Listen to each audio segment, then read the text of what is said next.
Y bueno, pues nada, yo conozco a Berta ya desde hace bastante tiempo, pero me gustaría que ella, pues, bueno, diera un breve testimonio y lo hiciera con todo su corazón y ya sabe que está delante del Señor, que el Señor también está viendo todos nuestros corazones a la hora de recibirlo. Coge con tu mano y corazón. Bueno, queridos hermanos, les saludo en el nombre de nuestro Señor Jesucristo y quería darles un pequeño testimonio, lo que Dios hace en nuestra vida. Por eso dice, no hay una canción que dice que Dios hace en nuestra vida y que Él edifica también nuestra vida, que Él cada día está con nosotros. A veces clamamos, dice, no pasa nada, Dios no nos escucha, pero sí nos escucha. Como dice su palabra también, ¿no? Que Él es el hombre, ¿verdad? Que Él pelea nuestras batallas y Él está a nuestro lado. Aunque nosotros no podamos verlo, no podemos tocarlo, pero Él está en nuestro lado, hermano. Yo les voy a contar un pequeño testimonio que tengo que darles. Lo que Cristo ha hecho en mi vida, me dio sanación, estoy caminando, le doy gracias a Él, porque yo ya no caminaba, estaba fatal. Yo lo que yo decía, a veces decía, Señor, tu hija sufre, míralo cómo está sufriendo, llévalo, Señor, decía yo, llévalo, Señor, porque yo mi sufrimiento era horrible, no podía echarme a la cama, no podía mover para acá, pero estaba ahí nomás y dormía sentada. Mis pies estaban fatal, mis brazos, mis hombros. Yo lo que yo le pedí al Señor que me llevara, porque era horrible el dolor. Pero después tuve un sueño, ¿no? Y después dije, Señor, perdóname todo lo que yo te estoy diciendo, Señor, porque tú sufriste mucho más de lo que yo estoy sufriendo, Padre. Pero tú me levantas, Señor. A ti te desgarraron tu carne, te maltrataron, te abofetearon, te hicieron, te crucificaron, Señor. Y esto es poco lo que a veces yo sufro, Señor. Pero sé que tú me vas a levantar, Padre. Sé que tú vas a orar, Señor. Y hay, como dice ahí, medicinas que también tú bendices, Padre, para que puedan hacer muy bien. Señor, que seas tú que por medio de alguien, ¿no? Que me pueda hablar de aquella medicina y que tú vas a bendecirlo, Señor, mi Dios, en el nombre de Jesús, le decía, Padre. Y mire, llegó una compatriota a nuestra casa a visitarnos y me dijo, Berta, estás delicada, sí. Me dice, mira, allá en nuestro Perú hay unas medicinas con células madre y que tú tomando esas medicinas vas a poder levantarte. Yo dije, Señor, tú has mandado a aquella persona para que me hable de esta medicina, pero tú lo vas a bendecir, Señor. Nos comunicamos, bueno, a Perú, a una institución de las medicinas, y me dieron el nombre que tenía una tienda, una sucursal aquí en Madrid, de unas medicinas de células madre.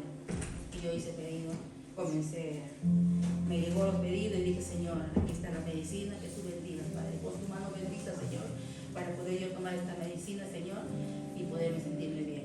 Y yo comencé a tomar las medicinas de células madre y otras medicinas más, y mire, yo comencé a tener más movimientos de mis pies, ¿no? Comencé ya a caminar porque yo no podía a mí me iban a los servicios al baño arrastrada porque no podía movilizar, pero comencé a tomar esas medicinas, gracias a Dios. Ahora estoy, miren, aquí delante de ustedes, como dicen, ¿no? Delante de mi Señor, porque a Él me levantó y yo le doy gracias a Él. Le digo, Señor, yo nunca me voy a cansar, Señor, de darte las gracias, porque sé de dónde me sacaste, de dónde me levantaste, Señor. Y también le quiero contar un pequeño testimonio sobre mi hija. Cuando mi hija Shirley, cuando ella tenía 6 años de edad, ella tenía asma, sufría, y yo también sufría al verlo a ella enferma, porque comenzaba a agitarse, no podía respirar. Yo siempre madrugaba y lo llevaba al hospital, lo ingresaban, le ponían un suero, oxígeno. Yo sentía que se moría. Pero un día dije, Señor, tú eres médico de médicos, sanador de sanadores, Señor. ¿Por qué voy a recurrir tanto a estos médicos si tú puedes obrar, Señor? Y esto no es obra de que sea normal, Señor, es obra del enemigo que pone obstáculos, Señor. Porque yo asistía a la iglesia, decía este obstáculo, Señor, para no poder asistir y para poder quedarme siempre en mi hogar, Padre, por ella, a veces por el aire que le hacía mal todo. le clamé al Señor con todo mi corazón. Le dije, Señor, si tú le devolviste la vida a Lázaro de muerto, Señor, de 4 días, sanaste a muchos enfermos, y yo sé que tú lo puedes quitar esta enfermedad a mi hija, Señor. Toma mi vida, le dije, a mí no me importaba mi vida, le dije, toma mi vida, Señor, a cambio de mi hija, Padre. Aquí estoy delante de ti, Señor, tómalo, Señor, pero que mi hija se sane, Señor. Y mi hija en su cama, que horrible, estaba con fiebre, todo. Me quedé sentada en una silla a pie de su cama de mi hija en casa. Mi esposo estaba trabajando muy lejos, como él era marinero, no se encontraba en casa. Pero yo le clamé al Señor y me quedé dormida a pie de la cama. Hermanos, créame en el nombre de Jesús, que yo no le estoy mintiendo. Yo tuve un sueño de 2 horas, pero en mi sueño yo le dije, Señor, mándame una espada para quitarle las cosas del maligno que está en su cuerpo de mi hija, Señor. Yo no lo vi al Señor, pero una voz me dijo, hija mía, tú eres fuerte, tú eres valiente, tu carne es débil, pero tu espíritu eres fuerte, tú eres una guerrera y tú puedes. ¿Cuál es la espada que tú puedes usar contra el maligno? Es mi palabra, me dijo el Señor, es mi palabra. Y esa hora le dije, gracias, Señor, por esa fuerza, Señor. Dame la fuerza como el búfalo, como las águilas, Señor, para poder sacarle la vida de mí. Y cuando yo en esa hora, que mi sueño, yo luchaba, a mi hija lo agarraba, los amaqueaba y decía, que salga en el nombre de Jesús, porque la sangre de Cristo tiene poder. Le decía, Satanás, tú no tienes parte ni suerte en el cuerpo de mi hija, en mi hogar, ni en mi familia. Mis hijos son de Cristo y es de Cristo, Señor. Le clamabas ahí en mi sueño y era una lucha, hermano. Salió del cuerpo de mi hija y como se reía el enemigo, pero salió del cuerpo de mi hija. Fue 2 horas mi lucha, que yo me desperté cansada, sudada, agitada, y lo veo a mi hija sentada en la cama, sana, no tenía ronquido, no tenía ni agitamiento, no tenía fiebre, no tenía nada, sentada ella también sudada, cansada. Me pidió agua, y como dice la palabra, agua de vida, agua de sanación. Lo vi sana y dije, Señor, gracias. Y me humillé al Señor con todo mi corazón. Le dije, gracias, Padre, porque tú lo has sanado, Señor. A veces clamamos, pero Dios, como dice, obra de una manera sobrenatural. A veces pasan días, años, meses, o como también horas o minutos, y el Señor obra. Y mi hija, miren, ya tiene 33 años, ya no sufre de asma, no tiene nada, porque Dios lo sanó. Yo siempre digo, Señor, yo confío en ti, creo en ti, Padre, porque sin ti no somos nada, Señor. Gracias a ti por tu amor, tu misericordia, Señor, que tú siempre estás a nuestro lado. Créanme, hermano, cuando yo le clamo al Señor con todo mi corazón, el Señor me responde. Aunque nosotros, como digo, no somos perfectos, siempre tenemos falla, pero el Señor es fiel a cada uno de nosotros. Él siempre está obrando, Él siempre tiene misericordia de sus hijos. Como yo todos los días le digo, Señor, tú eres el león de Judá que pelea mis batallas, estás ahí, Señor, mi Dios, con cada uno de mis hijos. Estás a mi lado, Padre, y no me cansaré de agradecerte. Digo, Señor, lo que tú has hecho en mi vida, en la vida de mis hijos. Así es, hermano, que Dios obra, como dice su palabra. No es necesario que tú lo veas, lo toques, sino tener fe y confiar en Él. Tener esa fe tan inmensa, como dijo el pastor, como un grano de mostaza, como predicó. Es simple, pequeña, así porque no tenemos fe y confiar en nuestro Dios, que Él obra en nuestra vida, que Él lo hace. Pero cuando uno es fiel a Él y le está clamando y le está ahí perseverando, Él hace su obra en nosotros. Así es, hermano. Él nos perfecciona, como dice, Él es nuestro alfarero, nosotros somos el barro. Él nos restaura como una vasija que está quebrada. Si estamos quebrados, Él nos restaura, Él nos levanta donde estamos, porque sabemos que de dónde nos sacó el Señor. Amén. Gloria a Dios, aleluya. Bueno, hermanos, yo quiero dar 3 glorias a nuestro Dios Todopoderoso, porque a Él sea la gloria y la honra. La gloria sea al Padre, al Hijo y al Espíritu Santo. Gloria a Dios, gloria a Dios, gloria a Dios. Aleluya. Amén. Amén. Amén. Vamos a dar un fuerte aplauso. Yo soy testigo del dolor que ha sufrido Berta durante, no os digo un mes, años que ha estado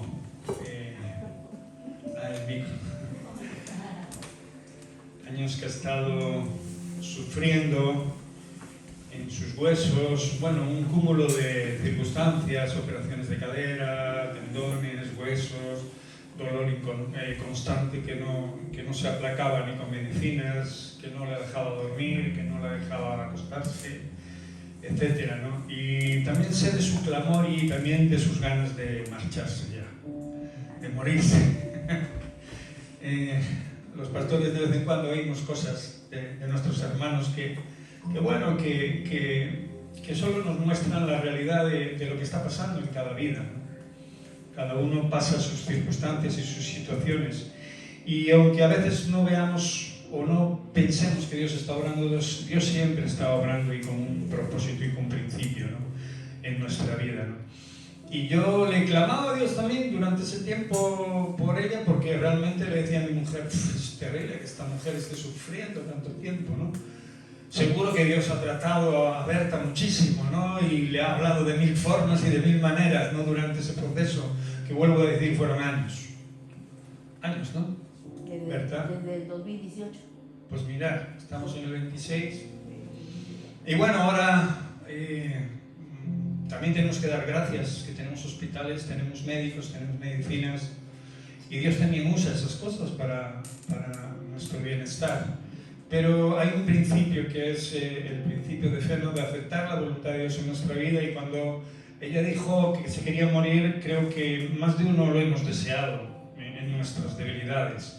Yo por lo menos lo he deseado, pero también me he arrepentido de desearlo y me he arrepentido delante de Dios. Señor, perdóname por pensar esto, por quererme ir antes de tiempo, ¿no? Me acordaba de Job también, ¿no? Y realmente son cosas naturales que pasan en nuestra vida porque somos de carne y hueso, y a veces sufrimos en esa misma carne, en ese hueso.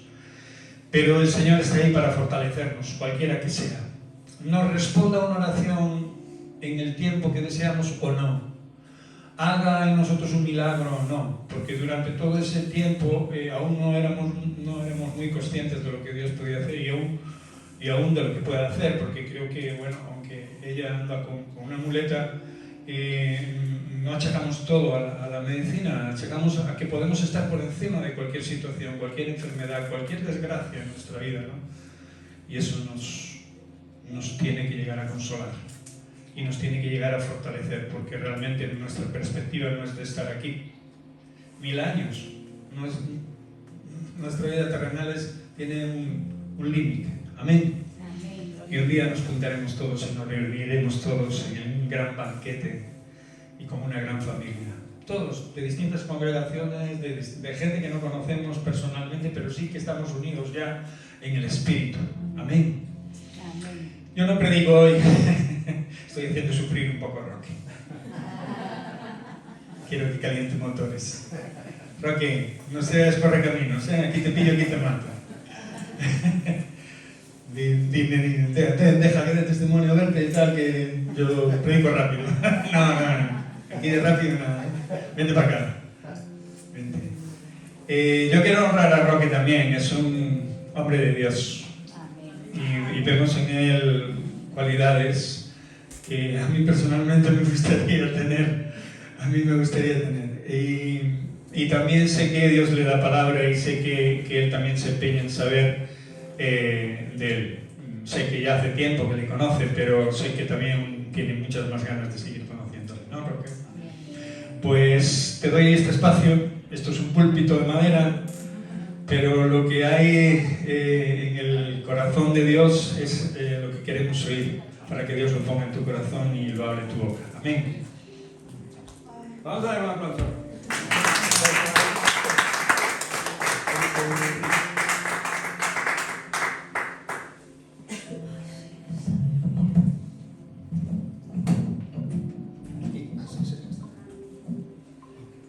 Amén. Dios es bueno. Amén. Amén. Gracias, Berta, porque Dios sí nos conoce. Aunque, como hemos cantado antes, aunque no somos dignos, Él sigue amándonos igual.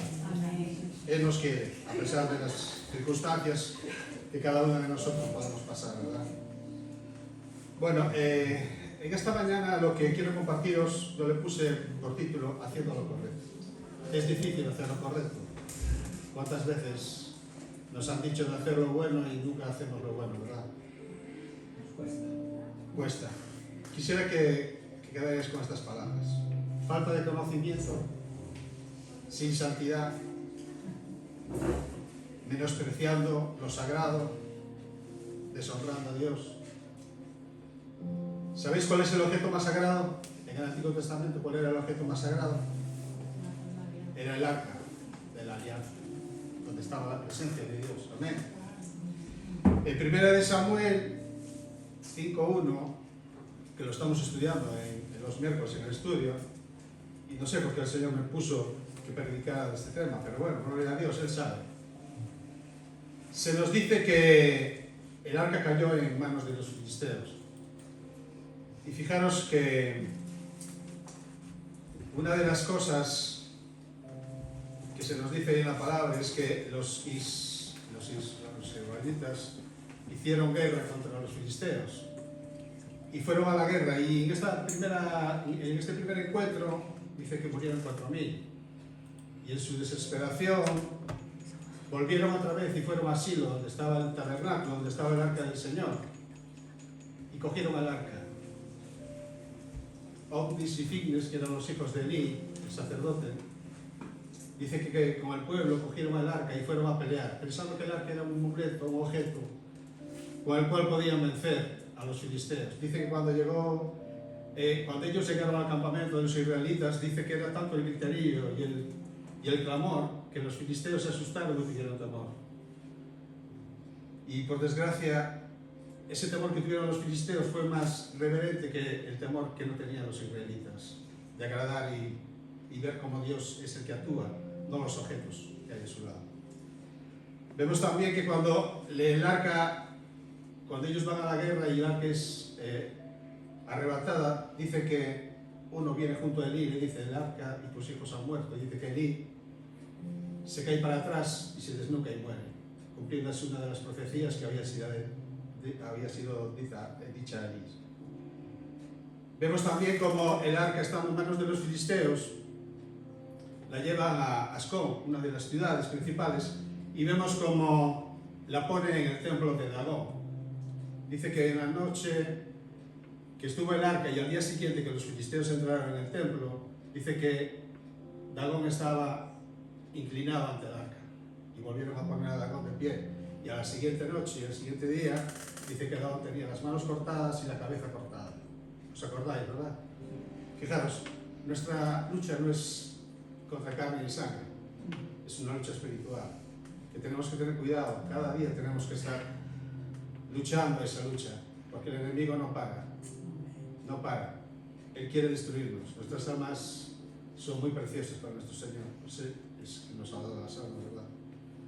Fijaros también que después que los filisteos vieron esto que había pasado con su ídolo, resulta que llevaron el arca a otra ciudad, y ahí Dios empezó a actuar y a maldecir a los filisteos, y vinieron tumores sobre ellos.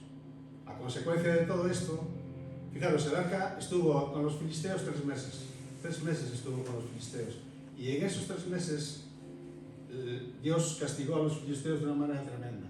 Dice que hubo tumores y ellos hicieron un carro con dos bueyes. Pusieron el arca porque no querían saber ya nada más de Dios, porque veían que la maldición de Dios estaba constantemente contra ellos. El arca fue puesta en un carro con 2 bueyes nuevos, dice la palabra, y fue guiada por Dios mismo hacia la frontera de Israel. Dice que llegó a una ciudad, Beth-Semes, y dice que los que estaban ahí trabajando en el campo, cuando vieron el carro con el arca, se alegraron y se gozaron por verlo. Y dice que hicieron ahí un sacrificio con los bueyes y con la madera que traía, y cogieron también todos los presentes que los filisteos habían puesto. Pero una cosa que hicieron muy mal fue que algunos de Beth-Semes abrieron y miraron el arca. ¿Sabéis cuántos murieron? 50.000 personas. De estar alegres pasaron a estar tristes. 50.000 personas murieron, que se dice muy pronto. En las anteriores 2 veces que habían luchado contra los filisteos, en el primer murieron 4.000, y cuando llevaron al arca fueron 30.000 los que murieron. 50.000 personas. Parece muy simple, pero son 50.000 personas. Si nos ponemos a pensar un poco, eso es una barbaridad. No podemos jugar con la santidad de Dios. No podemos jugar. Fijaros, dice que después de ahí de Bexemes llevaron en Samuel, capítulo 7, versos del 1 al 3, dice que vinieron los de Kiriath Jearim y llevaron el arca de Jehová y la pusieron en casa de Abinadab, situado en el collado, y santificaron a Eleazar su hijo, para que guardase el arca de Jehová. Fijaros, leemos que llevaron al arca a un lugar alto, a un collado, propiedad de un levita llamado Abinadab, que tenía 3 hijos. Fijaros en los nombres: Eleazar, Uza y Ahio. A Eleazar le santificaron para que custodiase el arca, cuando tal vez debería haber sido su padre Abinadab, como cabeza de familia, el que asumiese tal responsabilidad. ¿Sabéis cuántos años estuvo allí el arca en casa de Abinadab? ¿Os acordáis? 20 años estuvo en casa de Abinadab. Imaginaros que estamos sin la palabra de Dios durante 20 años. ¿Podéis imaginarlo? 20 años sin la Biblia. Fijaros lo que dice.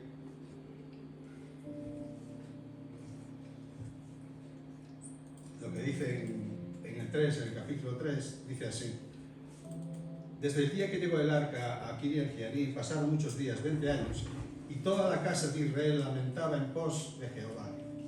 Lamentaban. 20 años, hermanos, son muchos años.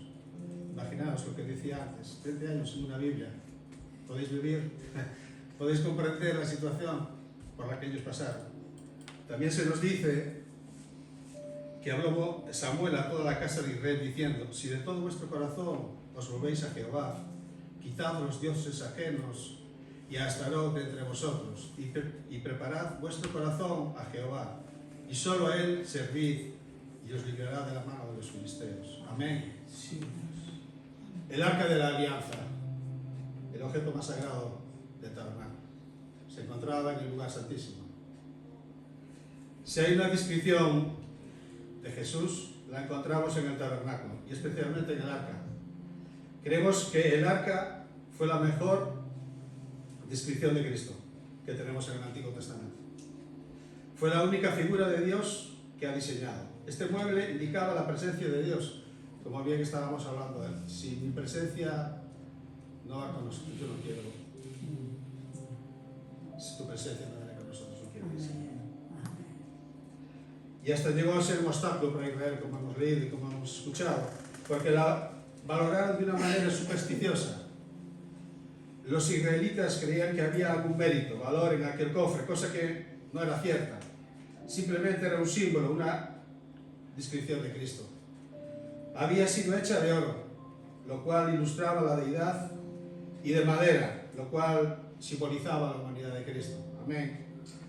Era el ejemplo de las dos naturalezas divinas, unificadas en una sola personalidad, es decir, Jesucristo, quien fue Dios y hombre.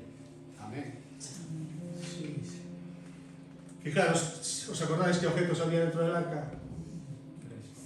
Había 3 objetos, ¿verdad? Dice que estaba la vara de Aarón, la cual floreció. ¿Os acordáis también que hubo mucha murmuración contra Moisés, porque Moisés quería poner a Aarón como sacerdote, y el pueblo dice que murmuró contra Moisés y protestaron contra Moisés? Entonces Dios dijo a Moisés: escógeme 12 varas, una vara por cada tribu, y la vara que florezca, esa será la que va a ser. Y vemos como la vara que floreció fue la vara de Aarón. También estaban las tablas de la ley, donde estaban los 10 mandamientos, y también estaba un recipiente de oro que contenía el maná del cielo, que durante 40 años Israel comió en el desierto. Maná que nunca se echó a perder. ¿De que nos hablan estos 3 objetos? Recordemos que el arca representaba a Jesús, como estábamos diciendo. La vara de Aarón, que reverdeció, y lo vemos en Números 17, que es donde nos habla de este tema.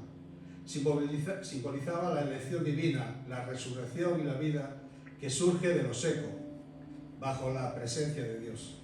Si piensas que eres un pecador que no tiene solución, porque has vivido en el mundo, te sientes seco, tan seco por el pecado, que ya no crees que puedes brillar para Dios, que ya no puedes dar frutos para Dios. Yo te reto a que pases una noche delante del arca y que le pides perdón a Dios. Y lo que no es capaz de hacer el mundo en mucho tiempo, como decía Berta, para Dios todo es posible. Nada es imposible para Dios.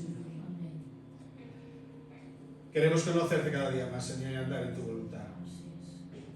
Como decíamos en la alabanza, sin tu presencia conmigo no va, yo no quiero ir a ningún lugar. La vara de Aarón nos habla de la resurrección del Señor, amén. Las tablas de la ley, 10 mandamientos, 5 para Dios y 5 para los hombres. Escritos en piedra, nos habla de la vida perfecta de Cristo, el único que cumplió la ley. No he venido a abrogar la ley, sino a cumplirla. ¿Os acordáis? La urna con el maná nos habla de la pureza de Cristo. El maná tenía que recogerse cada día.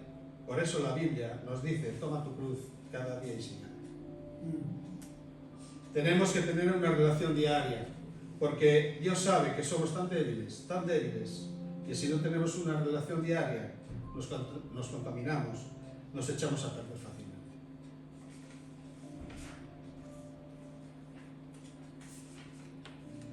En 2 de Samuel 6, del 1 al 2,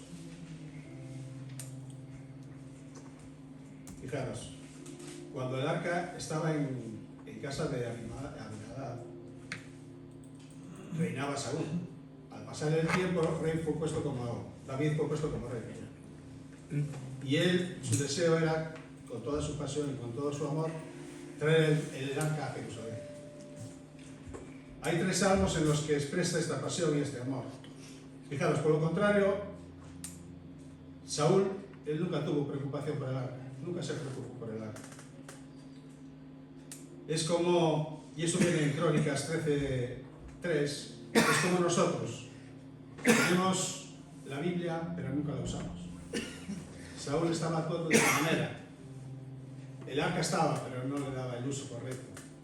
Ni sabía la bendición que traía estar en el arca, tener el arca y tener la presencia de Dios cada día. Es como si nosotros tuviésemos la Biblia guardada y no la usáramos. Si queremos ser bendecidos, si queremos tener la presencia de Dios, tenemos que vivir la palabra de Dios cada día. Fijaros, los salmos que realzan el amor de David hacia Dios y hacia el arca. El primer salmo es Salmo 9, donde dice, te alabaré con todo mi corazón. El Salmo 108, verso 1, dice, mi corazón, Dios, está dispuesto. Cantaré y entonaré salmos. Esta es mi gloria. ¿Alguien puede buscar el Salmo 103, del verso 1 al 5?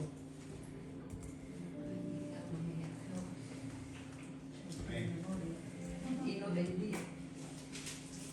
Bendice alma mía. 103, 1 al 5, por favor. Sí. Yo ya lo tengo. Bendice alma mía a Jehová, y bendiga todo mi ser su santo nombre. Bendice alma mía a Jehová, y no olvides ninguno de sus beneficios. Amén. Él es quien perdona todas tus iniquidades, el que sana todas tus dolencias, el que rescata del hoyo tu vida, el que te corona de favores y misericordias, el que sacia de bien tu boca, de modo que te reconozcas como el águila. Hasta ahí. Amén. Hasta el 5, sí. Es por este motivo que quiso traer el arca de Dios a Jerusalén. Claro, en este pasaje el arca se menciona 15 veces. Por eso es el tema principal de este pasaje, es el arca.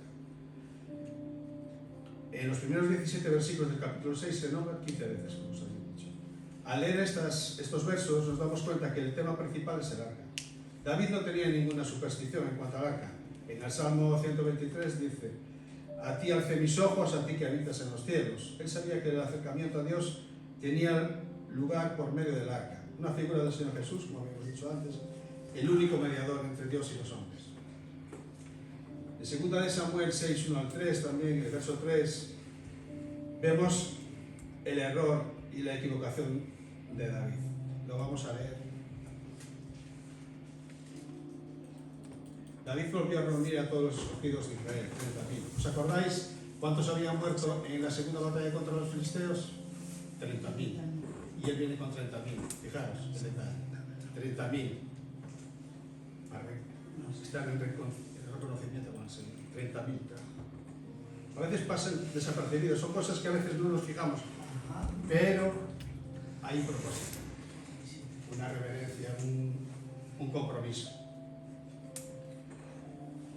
Dice que 30.000, y se levantó David y partió a Baala de Judá con todo el pueblo que tenía consigo para hacer pasar de allí el arca de Dios, sobre la cual era invocado el nombre de Jehová de los ejércitos, que mora entre los querubines.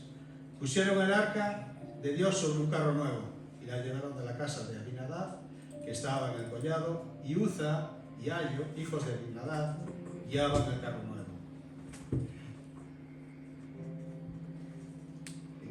Dios había dado instrucciones específicas en cuanto al transporte del tabernáculo y su mobiliario. David no siguió esas instrucciones, como vemos. Alguien puede pensar, o podemos pensar, pero los filisteos no llevaron el arca en la mano. A ellos, ¿por qué no le pasó y no les sucedió nada? Pero hay que tener en cuenta una cosa. Ellos actuaron en su ignorancia. Eran ignorantes de lo que el valor que tenía el arca. Fijaros, la luz del conocimiento crea responsabilidad. Si los seres humanos tienen acceso a la luz del Evangelio, serán considerados responsables si la rechazan. David está llevando el arca de una forma diferente a la que había sido indicada. David no siguió las instrucciones de Dios. Si vamos a Éxodo 25, 10 a 14, se nos habla cómo tenían que conducir el arca. Dice así la palabra de Dios. Y lo pondrán con todos sus utensilios en una cubierta de pieles. 25, Éxodo 25, perdón, sí, nadie saltado.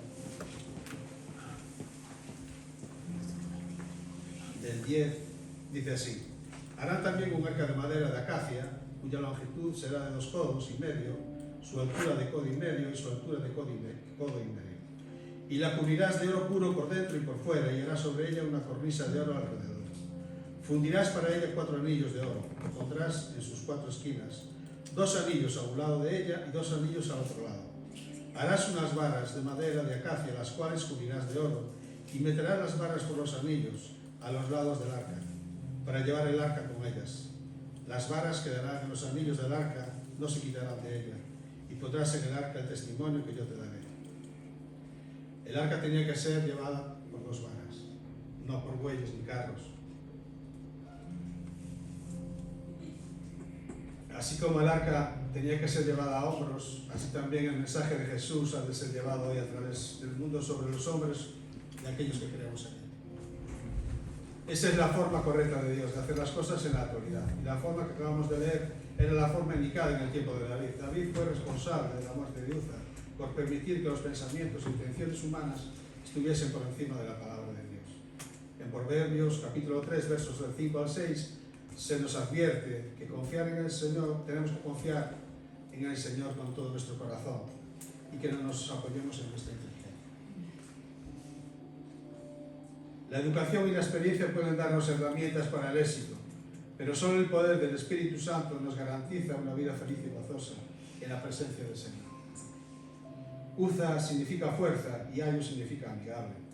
Mucho del servicio que se ofrece al Señor es como un carro nuevo, una gran multitud, con nuestras propias fuerzas y con un frente amigable. Sin embargo, todo hecho sin consultar a Dios o buscar su voluntad. Esta fue una acción hecha incorrectamente, por no consultar la palabra de Dios. A pesar de que David y la casa de Israel danzaban delante del Señor, como nos dice el verso 5, y David y toda la casa de Israel danzaban delante de Jehová con toda clase de instrumentos de madera, de haya, con arpas, salterios, panderos, flautas y címbalos. Las intenciones eran de alegría, emoción y atractivas a los ojos de los hombres. El problema fue que nada de esto agradaba a Dios, porque todo fue en desobediencia a la palabra de Dios. La adoración no se trata de lo que nos agrada a nosotros, se trata de lo que agrada a Dios. Amén. En el verso 6 nos dice que Uza extendió su mano al arca de Dios y la sostuvo. Quiero lo más santo del tabernáculo del arca. Y en Números 4:15 se nos dice que no tocarán se nos dice, no tocarán cosa santa, no sea que mueran. En el verso 8 dice que se entristeció David por haber herido Jehová a Uza. La tristeza de David estaba basada en la confusión, no podía entender porque sus buenas intenciones no fueron suficientes. Dios se interesa tanto por nuestras intenciones como por nuestras acciones. ¿Lo creemos? David sabía que era importante traer el arca de Jehová al centro de la vida de Israel, a su capital, a Jerusalén. ¿Sabéis dónde encontró la respuesta de David a estos sucesos? Isaías nos da una respuesta. Isaías 8:20 nos dice que a la ley y al testimonio, si nos dijeran conforme a esto, es porque no les amo. David encontró la respuesta en la palabra de Dios. En los versos 10 y 11, David hizo este cumplimiento con la palabra de Dios. Obed-edom era un levita de la familia de Coat. Y esto lo podemos ver en 1 de Crónicas 26, del 1 al 4. Esta era la familia dentro de la tribu de David, que Dios ordenó que transportaran y cuidaran el arca. Lo vemos en el verso que dimos antes, en Números 4:15, familia de Coat. Y bendijo Jehová a Obed-edom y a toda su casa.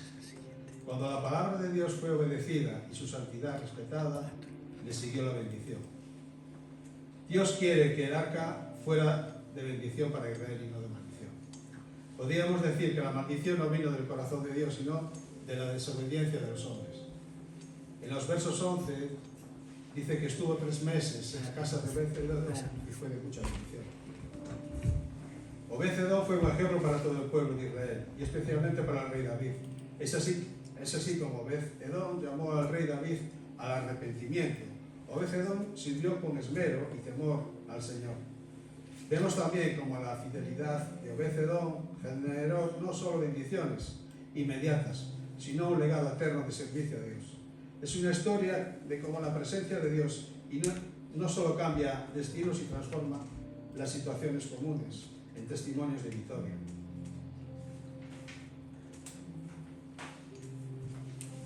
Obed-edom acogió el arca en su casa, con respeto y sumisión al Señor. Ese gesto demuestra fe y confianza, donde otros tendrían miedo. Donde la presencia de Dios estaba, allí también había vida en abundancia. Eso significa que los cambios fueron visibles para toda la comunidad. El hogar de Obed-edom se convirtió en un testimonio vivo y que la presencia de Dios trae transformación y bendición. No era solo bendición material, sino una bendición integral. Señor, de nuestras vidas que seamos vasos honrosos para ser de bendición a otros. Este contraste nos demuestra la irreverencia de Uza y la fe obediente de Obed-edom. El mismo objeto que había traído muerte para quien lo trató de manera incorrecta y ahora traía vida y bendición. La presencia de Dios es fuente de bendición. Amén. Para quienes le reciben con reverencia. Lo sucedido allí demuestra que Dios quiere bendecir a quienes se disponen a honrarlo.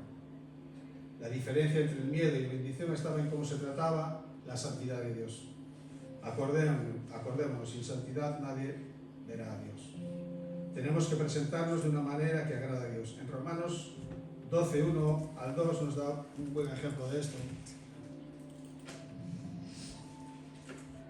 Romanos 12.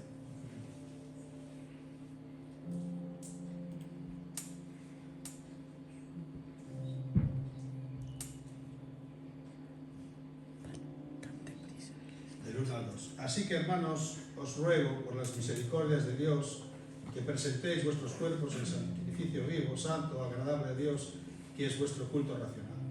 No os conforméis a este siglo, sino transformaos por medio de la renovación de vuestro entendimiento, para que comprobéis cuál sea la buena voluntad de Dios, agradable y perfecta. Digo pues, por la gracia que me es dada a cada cual que está entre vosotros, que no tenga más alto concepto de sí que el que debe tener, sino que piense de sí con cordura, conforme a la medida de fe que Dios repartió a cada uno. Amén.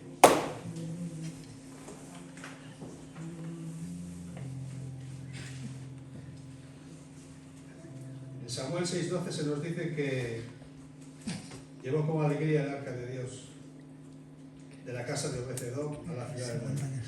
Lo vamos a leer. Dice, y cuando llegaron a la era de Nacón, Uza extendió, como había dicho antes, la mano al arca de Dios y lo sostuvo porque los bueyes tropezaban. Resaltarme esto ahí. Y dice que fue dado aviso al rey David, diciendo, Jehová ha bendecido la casa de Obed-Edom y todo lo que tiene a causa del arca de Dios. Entonces David fue y llevó con alegría el arca de Dios a casa de Obed-Edom, a la ciudad de David.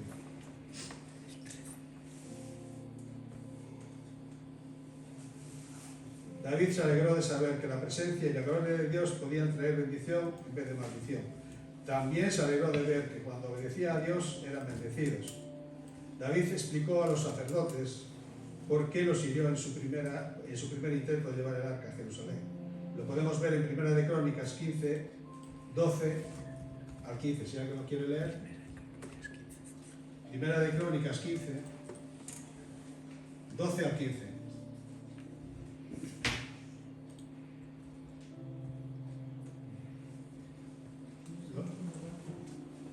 No lo leo, yo no tengo. Estos pasaron el Jordán en el mes primero, cuando se había desbordado por toda su No, riqueza. No. Primera de Primera de Crónicas 15, 15, 12. verso 12 al 15. Sí, bueno, lo tenía al revés. O sea, 15, Versos 12 al 15. capítulo 15, ¿no? Sí, capítulo 15, versos del 12 al 15. Y les dijo, vosotros que sois los principales padres de las familias de los levitas, santificaos, vosotros y vuestros hermanos, y pasad el arca de Jehová de Israel al lugar que le he preparado. Pues por no haberlo hecho así, vosotros la primera vez, Jehová nuestro Dios nos quebrantó, por cuanto no le buscamos según su ordenanza. Así los sacerdotes y los levitas se santificaron para traer el arca de Jehová, Dios de Israel. Y los hijos de los levitas trajeron el arca de Dios, pues sobre sus hombros en las barras, como lo había mandado Moisés, conforme a la palabra de Jehová. Amén. Esa era la forma correcta. Cuando la adoración fue en el orden correcto, hubo alegría y gozo. Dios siempre quiere que su presencia sea llevada en los hombros de los hombres y mujeres consagrados y obedientes y adoradores. Aleluya, sí, sí. Amén.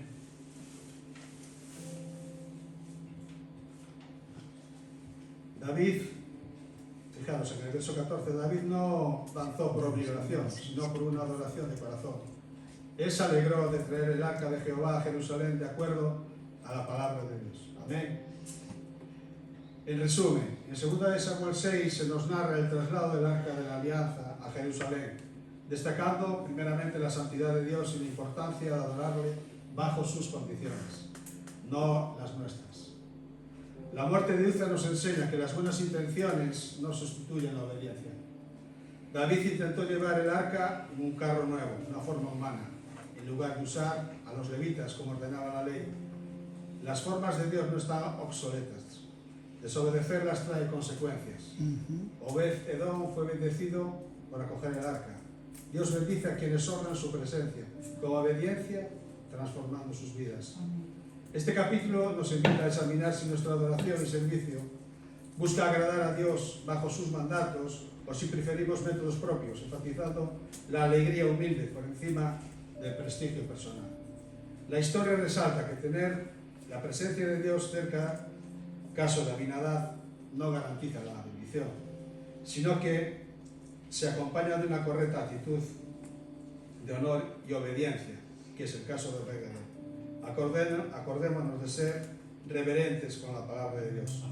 Lo santo no se puede tratar con ligereza, lo común no puede sustituir a lo sagrado. Que Dios os bendiga. Amén. Amén.